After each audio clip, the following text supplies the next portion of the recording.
Have you ever noticed that the more deeply you think about life, the more distant you seem to grow from others?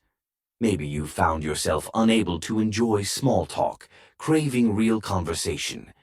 But every time you peel back the layers of a topic, people around you pull away. If this sounds familiar, you're not imagining it. History is filled with deep thinkers, philosophers, scientists, visionaries, whose greatest challenge was not ignorance, but the discomfort their insights brought to others. Why does this happen? Why do those who see the world most clearly often feel the loneliest? To understand, we have to look beyond the surface, deep into human nature and psychology. Let's start with a simple comparison. When most people encounter someone physically strong, they're inspired or impressed. They might even wish they could be as fit. Similarly, meeting someone wealthy usually sparks envy or admiration, but not existential discomfort. But intelligence is different. When someone demonstrates profound insight or understanding, it's not just their abilities on display. What they really reveal are the limits in our own thinking, shining a light on the blind spots we prefer to ignore. This is sometimes called the intellectual mirror effect. Imagine trying to discuss a new philosophical theory or a challenging scientific discovery in a casual group. Often you won't spark excitement, but defensiveness, as if your words are an invisible attack. This happens because, unlike wealth or looks, which are external, our thoughts and beliefs are an intimate part of our self-image. If someone questions our core ideas, it can feel almost like a threat to our very identity. Why does this sting so much? Neuroscientists have found that when people feel intellectually threatened, when their views are challenged or their understanding exposed as limited, the amygdala, the part of the brain that handles fear and threat detection, lights up. In simple terms, deep discussion can trigger a primal reaction, almost as if a physical danger has appeared. There are evolutionary reasons for this. In early human tribes, survival wasn't about being the smartest. It was about belonging. Harmony and agreed-upon beliefs created trust and cohesion. Those who rocked the boat or questioned the rules often found themselves pushed to the edges, sometimes literally exiled. Even today, our brains are wired to seek social acceptance first and truth second. It's easy to see this in group dynamics. Studies show that people are more likely to accept new ideas in private, one-on-one settings. But in a group, the stakes change. Social status takes priority. If an idea seems too radical or if someone appears intellectually superior, others instinctively protect their standing by dismissing, mocking, or ignoring the outlier. It's why so many great thinkers like Socrates, Galileo, or Hypatia faced rejection, ridicule, even punishment for challenging the consensus. Psychologists have discovered key biases at work here. The Dunning-Kruger effect shows that those with limited understanding often overestimate their knowledge, while true experts are more humble.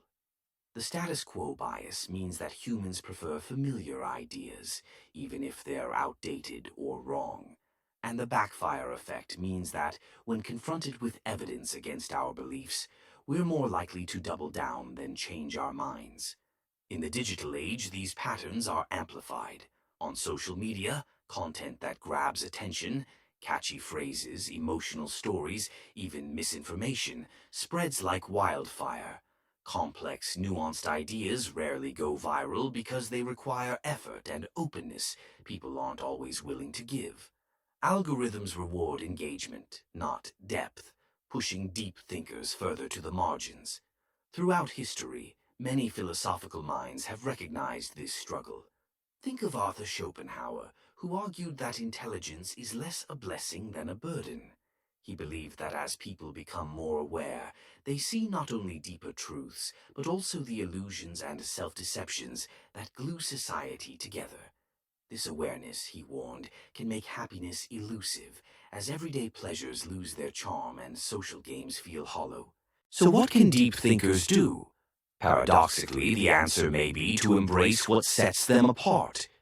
Great minds through the ages, Kierkegaard, Simone Weil, Alan Turing, found solace in solitude, in books, in seeking out a handful of kindred spirits, rather than trying to fit in everywhere. Schopenhauer himself advised using periods of isolation for creativity and personal exploration, rather than depending on society's approval. But isolation isn't the only road. Communication is just as vital.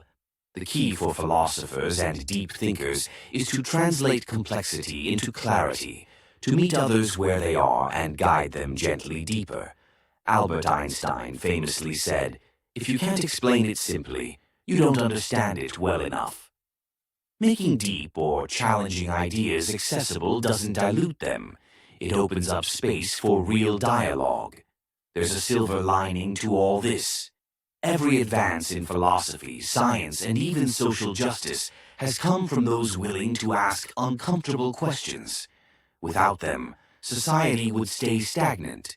So if you sometimes feel alienated for questioning the obvious or pointing out contradictions, remember, you're following in the footsteps of those who have most powerfully shaped humanity's future. The truth is, our world rarely celebrates the deep thinker in the moment.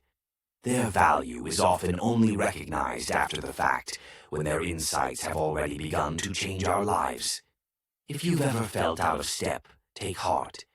Embrace loneliness when it comes, but also seek those rare souls who share your hunger for meaning. Contribute your unique voice, however small the audience. Truth doesn't require a crowd.